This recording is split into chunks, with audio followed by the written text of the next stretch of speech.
Hey, this is Mike from the One Stop Co-op Shop with another playthrough for you. This time we're doing something a little bit different. I've always been a fan of the design in Monolith's Conan game, a design that was used in Batman Gotham City Chronicles last year. But it's a one versus many game with heroes versus an Overlord player, and number one, I never found the Overlord play as exciting and interesting. And number two, especially with the podcast and the YouTube channel, I'm just not playing competitive games that often. So someone on our Slack mentioned a while back that someone, a BGG user by the name of JK, created a solo and co-op variant for Batman. And I've been in contact with Edward Woods, another BGG user who took Jay's system and has been slowly applying it to the Conan game. So that's what I'm going to show you today, a solo playthrough of one of the scenarios from Conan, again using a fan-made variant. Monolith has created a solo and co-op mod themselves, but it's only for specific scenarios. What Jay and Edward's work does is it takes any scenario in the game and allows you to play it solo or co-op. For this playthrough, we're going to do the In the Clutches of the Pix scenario, which is the first one in the original core game, which is all I own. And it's one that for players is often considered the most balanced. One thing you'll see with a lot of discussion of Conan is that the scenarios tend to be way too hard or way too easy. And that's not going to be Jay or Edward's fault. That's going to be the fault of the original game designers. But this one is generally pretty good. So let's go through setup, which won't change from the base game, and I'll talk through the basics of play, and then we'll see how we do. So the Overlord's book, which has all the rules for playing the Overlord as well as the scenarios, gives you the basics of setup. So in this scenario, you've got these huts, 8 in total, and each one has a group of either hyenas, picked warriors, a giant snake, or the leader of the Picts who you have to kill in the mission. And using this diagram, you set up all your units. You'll notice that the picked warriors have to be identified by these little green attachable colored bases, so you know which ones are activating when you have different groups moving. And you're also placing these little reinforcement tokens at 3 spots. You can't see the one in the bottom left right now. And that's where reinforcements will come in if the AI uses them. For my characters, I've got Conan over here, of course, the Cimmerian or Cimmerian himself, and Shivatas, the great thief who's going to help him. Now, if you've played this scenario before, you'll see a change right away. Normally, this is for 3 or 4 heroes, so you would normally have the wizard, Hadrathas, over here in the final corner. But something I'll say about this AI is that it does not truly model how intelligent a human overlord would be. They do some really dumb stuff. So the designer of the fan-made variant has added in some rules to make the AI harder, which I don't really love because they just kind of make it spend less stuff generally. So what I'm trying instead, this is the first time I've done it this way, I'm just cutting an entire hero out. So we'll see how 2 heroes fare in a mission that was balanced for 3. Now, we also set up some other stuff for the Overlord over here. We've got the time tracker starting on the 0 space. We've got 8 rounds to win, which includes killing Zogar Sag and also rescuing Imelda, I think her name is, who's this captured woman we have to save. And you'll see we have the health for both the kind of boss leader characters. We've got the giant snake at 8 and Zogar at 5. And then a major element for the Overlord play, we've got his river of tiles. And this is, again, established by the scenario. But you've got all the stats and abilities and attacks for each unit, and they're in little spots, in this case from 1 to 8. That's how many gems the Overlord will have to use from their supply here, moving them to the red space to be able to activate one of these tiles. As for our brave heroes, they've got their own stuff going on. They each have their own supply of gems. Conan starts with 11. That's from this little number here. And Shivata starts with 10. And the scenario does specify that they each have 5 gems in their fatigued area, this little middle kind of orangish area right at the start, so they're a little tired from running through the wilderness. And they each have some items as well. Conan's got a battle axe, a shield, and some leather armor. Shivata just has throwing knives and a Chris knife. Now, a key part of the scenario is trying to find which of the 8 huts the lady is in. Normally, this would be secretly chosen by the Overlord, but in this case, I'm going to take these 8 tokens, numbered 1 through 8. I'm going to say number 1 is the lady we're rescuing, and I'm going to randomly assign them to each hut. So here's an example of that for you to see. I've also placed a treasure chest token in each hut, and the scenario gave me 8 specific cards that would make up the treasure chest deck. I just shuffle those together, and whenever a chest is open, we'll draw one randomly. And finally, you do need to print out the files on BGG for the fan-made AI variant. And the main thing is you're going to have 36 cards. I have sleeved them. I'm finally using my Dark Souls set that I've never played for 36 cards as backs. And you're just going to put them here. Here's what they look like. And with that, we're ready to play. So let's go to Conan and talk through how a hero's turn works. So Conan is over here looking all tough and manly. And at the beginning of each turn, the heroes have a choice. They can either be active or cautious for the turn. If they're active, they're going to get 2 gems back. That number does increase as heroes are defeated. And if they're cautious, they're going to get 5 gems back. But if they're cautious, they get no turn. If they're active, they can actually use their gems to do stuff. So first you'll see that each hero has a base move value they get every turn for free. Conan has 2, Shivatas has 3. I like to use these little red gems, which are normally for the Overlord's gem tracking, to mark when I've used that. And the basic idea of that movement is I can use it, but if I interrupt it with an action, I lose the remaining points. So if Shivatas uses his free 3 movement and moves 1 and then attacks a guy, he would not have the other 2 movement points. Movement is pretty basic. You can cross over little white borders. If you're in a space with some enemies like these 2 hyenas, to move out you need 1 extra movement for each other enemy figure. But friendly units in a space will cancel out 1 figure. So if Conan was here with Shivatas, then Shivatas would only have to spend 1 extra. Although all of this is moot because Shivatas has the evasive ability, which means he can just move through things freely. He is very squirrely and agile. But apart from that free movement, everything you want to do is going to be governed by your gems, and specifically the gems in your green area here, not your exhausted or fatigued area, and not your wounded area. And each of these little boxes is a holder for gems for different types of actions. Movement, manipulation, which is like opening treasure chests or picking up objects. Melee attack, ranged attack, defense, and rerolls. So if I want to do a melee attack, if Conan was in somebody's space, I could put a gem here, and I'd roll a red die, that's Conan's base ability, plus any bonus dice from a weapon I'm using, so here a battle axe. So for that 1 gem, I could get a 2 red attack on some enemy in my space. Yellow's the weakest, orange is middle, red is the best dice. But I can boost that. Let's say I want to get past a big giant snake's armor.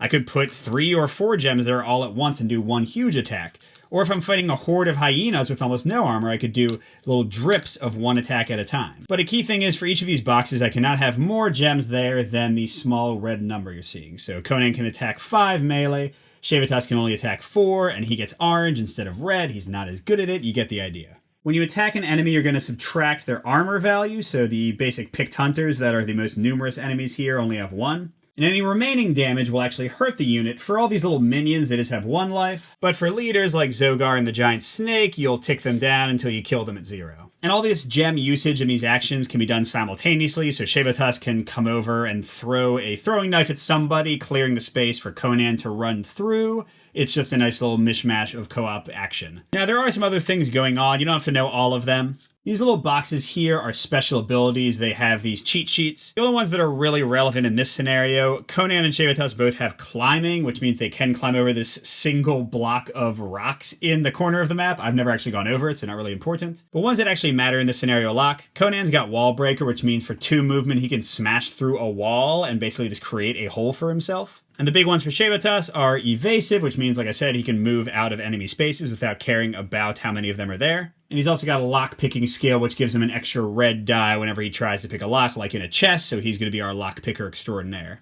The equipment a character carries will have an encumbrance value, so here Conan's got leather armor for 2, plus a shield for 2, and a battle axe for 3, that's 7 total. And you'll see each of the skills has a little value here, and if the stuff he's carrying is equal to or greater than a skill, he can't use it. So a big one to note is if Shivatas is carrying 5 or more weight, and the princess, for example, is 6, he would not be evasive anymore, which means he couldn't just run past all the enemies. This also matters because the characters lose some of their free movement when they're over encumbered, so if Conan is carrying 10 or more weight, then he would have 0 free movement each round. Those are the basics of a hero's turn. We'll see more as we play, but that's kind of how it works. Now for the Overlord, in the normal competitive experience, the Overlord can choose 2 tiles to activate. And every time you activate a tile, you would pay the cost. Let's say they wanted to activate Zogar, that would cost 2 because the 2 is currently above his position. They spend those gems, and then they move that tile all the way to the back of the river, and everything else moves up. So the person they activated will now be incredibly expensive to activate again.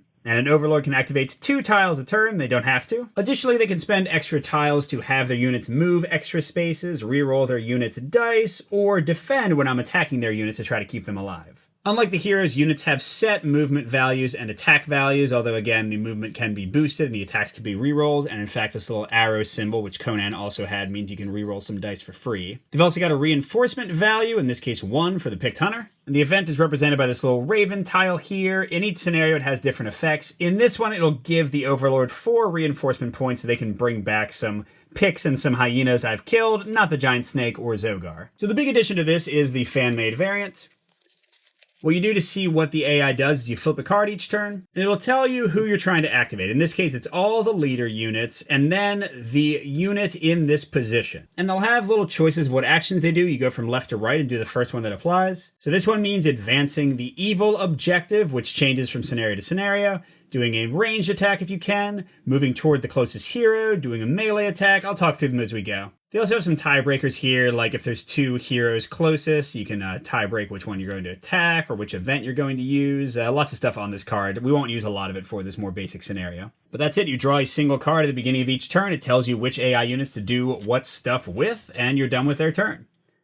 Oh, and I didn't mention the AI is going to get, in this case, 5 gems back at the beginning of each of their turns, very similar to the heroes either being active or cautious, getting 2 or 5 gems back. And finally, some scenario-specific things. Whenever one of my units moves into a hut, I'm going to flip the numbered token. If it's the 1, that'll be where Iselda is. And her token will be here. She's unconscious. She's a 6-weight object that we can pick up.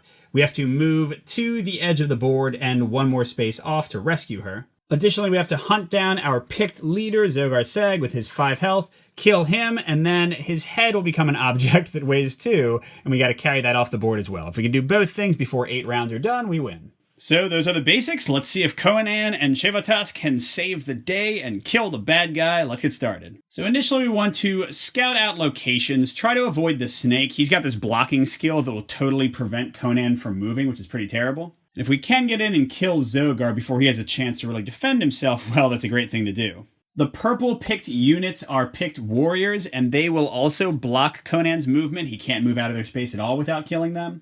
And also, we can't wall break through these stone walls, so Conan can't just do the obvious thing and bust straight in and attack Zogar right off the bat. Oh, and it is going to cost 2 movement to move into a hut instead of 1, except for the picked units. That's an extra kind of bonus they're given in this AI scenario. So let's actually start with Shevatas. He's got sort of an easier thing to do. He's going to run 1, 2, 3. That's his free movement. And it's not in the rules, but again, I like to put a little red gem there to show he's used it. Oh, and yikes, I forgot to actually get back 2 gems for each of them, because of course they're active the first turn. And we immediately reveal this first thing. It is not the princess, so we can just throw that away. And now Shevatas is surrounded by some angry hyenas. They have evasive just like him, so they can move pretty freely, but the nice thing is they have 0 armor, so even 1 damage will potentially kill them. Now, the AI will spend 1 gem to roll an orange die if a unit's going to be killed by exactly 1 damage, so if I only did 1 hit to them. But they won't spend their gems to try to save somebody past that point. So pretty much if I can do 2 damage to these hyenas, they are dead no matter what. So let's try to make it a sure thing. Shevatas will spend 2 gems. And he has orange for melee, so that'll be 2 orange dice he's rolling. And his Chris Knife is better for melee attacks. He'll get a yellow die, and it can be re-rolled. And something to note about these re-rolls, it applies to any colored die. So let's say Shevatas had rolled 3 yellow instead of 2 orange and a yellow. He could use the Chris Knife re-roll on any of the 3 yellows, not just on the one that was like specifically keyed to the knife. So this is on our first friendly mutt. And whoa, okay. Probably overpaid here. I did 5 damage. The hyena has 0 armor, so the AI Overlord is certainly not going to waste a ton of gems trying to save it. It's just dead, although it can come back from reinforcements. Shevatas liked how that went so well. I think he'll do it again. But this time, let's be a little bit more conservative. Only spend 1 gem. We can always try again if we roll terribly. So this is just the yellow from the knife and his personal orange for 1 gem spent. Yuck! Free roll on the yellow. Oh no. So again, the simple rule for AI defense is they will spend 1 gem to save somebody if a single axe of defense, they roll an orange and cancel that much damage, would save the guy. And ooh, okay, so they wasted it, and they will not spend any more. That hyena is also gone. So Shevatas is left in an empty chest, well, empty except for this treasure chest. And to unlock a chest is what's called a complex manipulation. So you can put as many gems in here as you want. For a treasure chest, you have to get at least 2 axes, 2 successes to open it. Don't forget, Shevatas, though, gets a free red whenever he tries. He's going to do just 1. That'll get him 1 red for his ability. He manipulates it red, and another 1 for his lockpicking. He only needs 2 axes here, And he gets it. Shivatas does not care about girls and picked leaders. He wants some loot. So you remove the chest, and we draw the top card of that pre-created item deck. And okay, he got a shield. Not as good of a shield as Conan has, and it's kind of heavy, but I guess I'll hang on to it for now. And to briefly talk about this, how it works is armor applies to any attack against someone. That's why it's this symbol. So anytime Conan gets attacked, he'll get a free yellow die and cancel as many damage as successes he rolls. But for shields like a buckler, where it's got this little shield icon, you have to spend at least one die for the defense action, which again gives every hero an orange, just like for the enemy units. And if you spend at least one die, you get the free bonus. So you have to actively defend yourself, but then you do get some help. Alright, Shivatas is a bit removed from the enemies that might try to kill him, and he's only got 3 gems left. He's going to hold. How about Conan? Could bust right into the center and take these guys by surprise. Yeah, I think I like that. So his 2 free movement will get him there. And now he could go through this little gate here for 2 movement, or he could break through this wall for 2 movement. The difference would be, that would be a hole in the wall that he could then move back through for 1 movement, so it'll save him some movement in the end to break the wall. So he puts his fun little broken wall token here, and again, that costs him 2 movement. And he already used his free 2 movements, so there will be 2 more gems. He can do a max of 4 movement gems a turn. And he gets reds for his melee attacks, plus 1 red for his battle axe, and he can re-roll a red, and again, that can be any of the reds he uses. So it's a pretty sure bet that if he does 1 gem at a time, he'll be able to kill those picked hunters pretty easily. They've only got 1 armor, a bit better than the hyenas, so 2 damage will give them a chance of dying unless the Overlord rolls some defense. And we should see how lucky our barbarian is. Nope, no princess here. So first gem, first attack. Oh my gosh, that guy is dead. Conan has the bloodlust going. Second gem. Okay, and we get a free reroll. Again, way too much for the Overlord to even think about defending. 2 picks down. And a 3rd gem of attack. Whoa, okay, you're dead. And an eerie silence descends over this now emptied hut. So that was 2 gems moving, 3 gems fighting. Conan's down to 3, same as Shivatas, so it seems like a good place to stop for now. So they can move their gems down to the fatigued area. And I didn't mention it yet, but if they take damage, they can move gems into this wounded area, and those are totally out of bounds, unusable, unless they get a life potion from a treasure chest or something. All right, a lot of action going on in the center. Let's see who activates. It's going to be the 1 person on the river, and then the 3. Oh, and sorry, should have said first the AI gets back 5 gems, so they're only down 1. So the 1 are our blue picked hunters. Going to spend 1 gem to activate them. And they first want to advance a villain objective, then do a melee attack, then they can't do range, so basically it's going to be one of those 2. And the main stuff Edward's been working on is creating these hero objectives and overlord objectives for the scenarios. So here we've got 2 overlord objectives, attacking a hero with a Zelda, or protecting Zogar Sag, or attacking a hero with his head. So we first check which of the blue picks can do that. They normally have a movement value of 2, but the AI will spend up to 1 gem to give them an extra movement, so we check if they can reach anything in 3. So the only objective they can get to is getting to Zogar Sag to protect him. This blue guy, 1, 2, 3, 4, 5, 6, heck no, and they're definitely too far away as well. So we're ignoring that one, going to the next icon. In that case, that is some melee attacking. So not good for Conan. The AI will move everyone before attacking. So let's see, 1, 2, 3. The nice thing is that they will have to spend 3 extra gems to achieve that. And this guy, again, they're not paying to go through the flaps like we do. 1, 2, 3. So he can't reach me to do a melee attack, but range doesn't apply. So what the rules say is he will get as far as possible toward the objective. So in this case, he'll get as close to Shivatas as he can. So that was a total of 4 extra moves, 4 gems gone. These picked hunters are going to attack. They've got 2 yellow they can reroll, and the AI will only reroll blanks. Anything else they keep. And these guys will go to the back of the river, but let's see how Conan fares in the attack. Conan's got 3 attacks coming his way, not so great. First one's a total miss, but they get to reroll. So 2 total. So Conan will get a free yellow block on that. If he wants to spend at least 1 gem defending, his shield will give him an extra orange. So basically 1 gem would give him 2 orange and 1 yellow. But for just 2 damage, I think he'll try to tank it. Oh, look at that. He just totally blocks it. Good job, Conan. Second picked attack. Yikes. All right, and reroll. Oh, just 1. So once again, Conan will trust to his armor. He is fine. These dice are on fire. The picks. Okay, you get to reroll. And you can reroll the same die. Oh, yikes. So with 3 damage incoming, Conan will spend 1 on defense. So with his shield and his armor bonus, that gives him these 3 dice. And he blocks all the damage again. Perfect.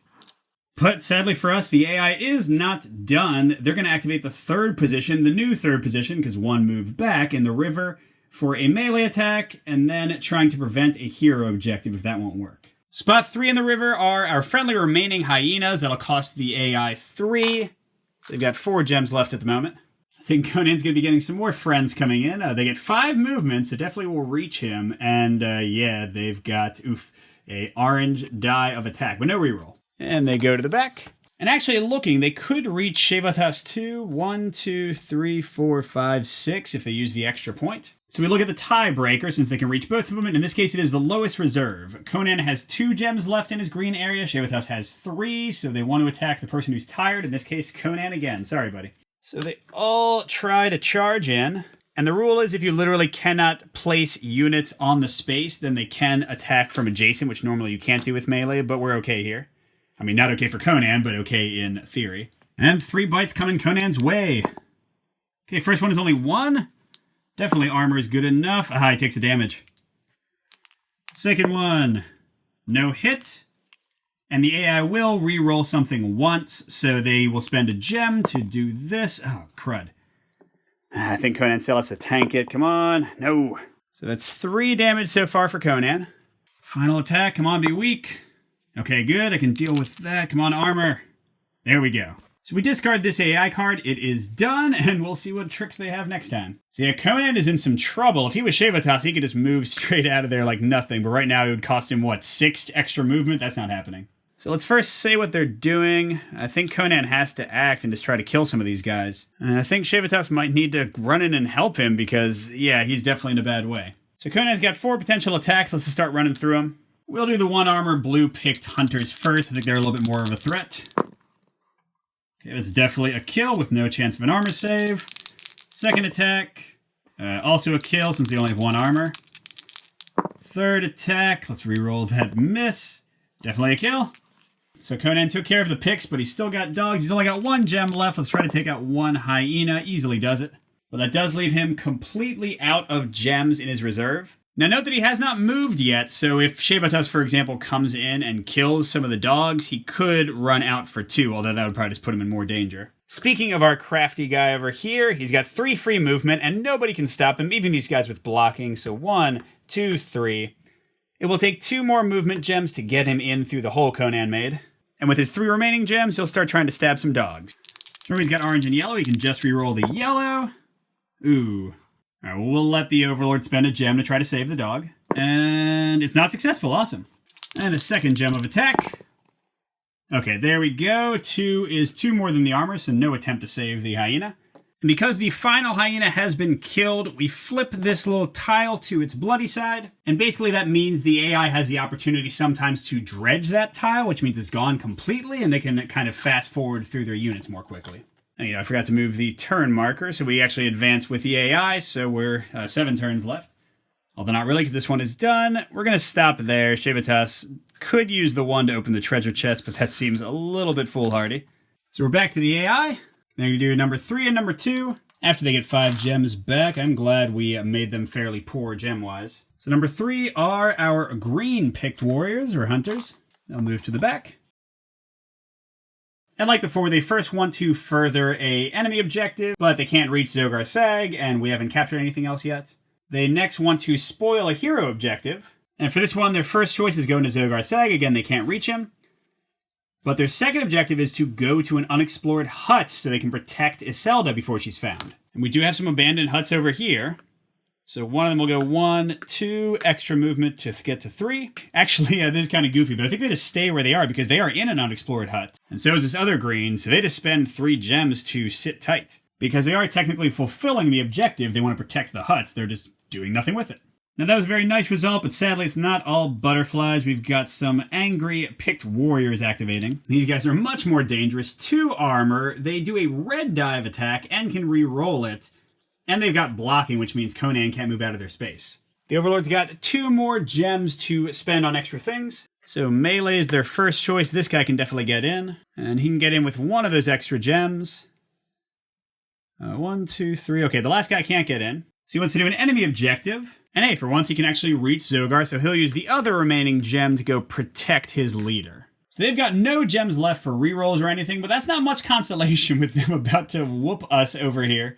Now this time their preferred target is most fatigue, which happens to be Shevatas, who actually has one gem left to defend with, so I think that's probably a good thing. So first warrior will attack him, and he will not reroll a 1, so I'm very happy with that result. And he could spend his one gem to block and also gain the advantage of the buckler, but he's just going to tank the damage. He does not have armor like Conan to help him out. And the other warriors attack. Okay, 2. And I think Shevatas will try to block that. That's an orange die plus the yellow from the buckler he found. Oh, wow. Okay, that was going to be a terrible result, but yeah, he's not hurt. And that was turn 2, so we're definitely running out of time. Now, Conan and Shevatas could get 2 gems back and attack, but the thing is, the Overlord's never going to have enough gems to activate those warriors again. So we should have the luxury of time to just buff up this turn. All right, so the Overlord gets 5 gems back. Oh, Lord, this might be very bad for us. So this means they're going to activate all their leaders, which means Zogar Sag and the Giant Snake, who are the 1 and 2. Not great. And they're first going to try to melee attack, and then they'll try to fulfill their own objectives. So Zogar is first, and perhaps luckily for him, 1, 2, 3, even with an extra movement, he cannot get inside there to attack us. But here's the thing, if I'm understanding it right, he can't try to protect himself, so he will advance towards us as far as he can, which means 4 with the extra movement. So 1, 2, 3, 4, I don't mind that. Cost the AI 2 gems total, 1 to activate Zogar, and 1 to move him extra. Now the Giant Snake will also cost 1, and he has 3 movement, but he can also bust through walls, so he'll go 1, 2, 3, and make a new hole in this crowded tent. And he chooses the active hero, but they're both cautious, so I get to choose, I guess. But you know what? I think they actually said it's supposed to be random. So we'll say 1, 2, 3 Conan, 4, 5, 6 Shevatas, okay. And he is a nasty fella, also a blocker, has 3 armor, 8 life as we already saw, and rolls 3 orange with rerolls. So here we go. Okay, he'll reroll that. We'll reroll it again. Yikes, 5 attack. Shevatas is going to try to be safe here, use 3 dice for defense plus his yellow from his buckler. And sweet, he dodges the snake's attack entirely. So we survived, and now we can be active and actually get some stuff done. The problem is we're already 3 rounds down, almost halfway through, and we haven't found anything. So both the picked warriors and the giant snake are pretty unlikely to activate next round. So I think Conan can just try to go on a murder spree. And we're going to do 1 giant attack against the giant snake. It might be overkill, or it might not be enough, but with him having 3 armor, I don't want to kind of do little piddly attacks one at a time. So it's going to be 6 red dice. Sadly, the base game only comes with 3, so we'll roll 3 again, and then decide if Conan wants to use any rerolls. Yikes. Okay, so that is 1, 4, 7. Gets a free reroll of 1 of them.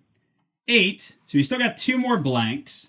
So sure, he'll just go all out and reroll both those blanks. So 8, 9, yuck. So leaders for the Overlord will always use 1 gem to try to defend. So 9 minus his 3 armor is 6, minus nothing, great. So that wasn't as bad as I thought. He is down to 2 life now. But Conan is entirely out of options. But again, I'm pretty sure Conan will be safe for a turn or 2. Let's have Shevatas try to find the princess. So let's see, he'll use the snake's door, I think. So that'll be 1, 2, 3, 4. He'll have to use 1 movement gem on top of his free 3 movement. And then 5, 6, that'll be 3 more gems. He'll only have 1 left. Well, actually, I guess I can see how this one, nope. And no, okay, so 2 more huts down, but no princess. And Conan is totally alone and defenseless, so let's pray nobody attacks him. Closing out round 4 with the enemy turn. They'll be up to 6 gems now. And okay, they're going to do an event first, and then I guess it'll be the hyenas. So this is pretty good for us. They're just going to reinforce and actually attack with anybody. So to explain what I mean, 2 corresponds to the event tile. So we spend 2 gems, move that to the back. And the only event for this scenario is 4 reinforcement points. And they always prefer people with the most armor, so they're going to bring back 3 of the blue picks and actually 1 hyena. So the hyenas will activate slightly. And where do they reinforce? We draw a second card, and it's 2. And they just had to go in regular reading order, so 1, 2, they're all coming in on the east side of town. Might be good for us. And now the second activation, the hyenas will try to do an objective, which I guess will be to protect Zogar, which he actually needs. So it'll cost 3 gems and send the hyenas to the back again. And our lone puppy, 1, 2, 3, 4, and he will hang out there. All right, back to our heroes. I think I got to take a cautious turn. Conan won't be able to finish these guys off with what he's got. And Shevatas should probably do the same. He's in a pretty safe position. So he'll send us straight to turn 5. This is looking ugly. The AI gets 5 gems back, so they're at 6. And please don't activate anything terrible. Okay, 2 and then 3. So 2 is the blue-picked warriors. Oh, they just re-summoned all of them. That's a bummer. So it'll cost 2 of the gems. I'm going to try to do a melee attack, can't do range, and then protect a hero objective. So let's see, melee, 1, 2, 3. Okay, so he definitely can't reach, so he'll go to protect a hero objective, and he's already on one, so he'll just hang out with that unexplored hut. These guys certainly also can't reach Conan or Shevatas.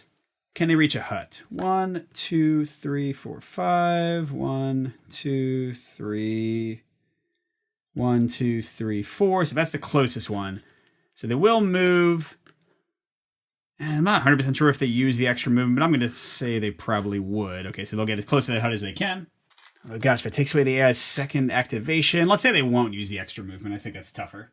Oh my gosh, it's way tougher here. The picked warriors who are still alive are going to activate. So there they go. Oh, but interesting. They want to protect somebody first. And Conan cannot prevent their movements, so they'll actually make Zogar very strong indeed. But Conan's okay with that. He's got a snake to kill, and then he can go try to chase them down. So both going active, of course. So Conan has to decide what's the right amount of damage to try to finish off a snake. He has to do 5 damage, plus whatever the AI might roll, because it does have 1 gem left. So I think 3 is probably the right call. It'll be 4 reds, so 1 extra again. We've got 4 already, and oh my gosh, okay, 7. So that is way beyond what I needed. And the best the AI could roll would be 2 successes on an orange, so they're not even going to try. The snake is dead. Yay! I killed something that in no way furthers my objective. Victory? But I do think Conan needs to go confront Zogar. So he can use his 2 free move, or just one of them, to move in there. Now, even though he's got 4 gems left, he's only got 2 attacks left. And Zogar's got 3 armors, so I don't think it's possible for him to kill the guy. But Zogar's the closest to activating, whereas the hyena's all the way up at 6, the hunters are all the way up at 8. There shouldn't be a danger. But I'm thinking if Shevatas comes in and helps out, we might be able to kill Zogar too this turn. You know what, Conan doesn't seem like a guy who would have no in his vocabulary. Let's roll 3 dice. That's 1 from his axe, plus 2 from his last gems he can attack with. Try to get this leader. Okay, so that is 5. That's 2 above his armor. Let's re-roll the 1 and try to get something better. Alright, that's 6. So that's a 3 above his armor right now. But Zogar will spend the last Overlord gem to try to cancel some of it. Ooh! So yeah, Shevatas would be a fool not to take advantage of this opportunity. Zogar is down to 2 life, and the Overlord has nothing left to defend with. So let's see, 1, 2, 3. Does need 1 movement to get in there. And he's going to do a pretty big attack. I hope it's enough to get past his armor. 3 orange from his gems, plus 1 from his knife. The yellow gives him a reroll. I'm not going to reroll that. So let's see. Oh, crud.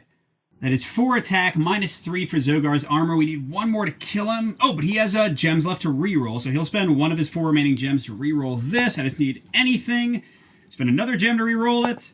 Okay, there we go. So Conan and Shevatas only have 2 gems left, but Zogar's head is sitting there out in the open. Awesome.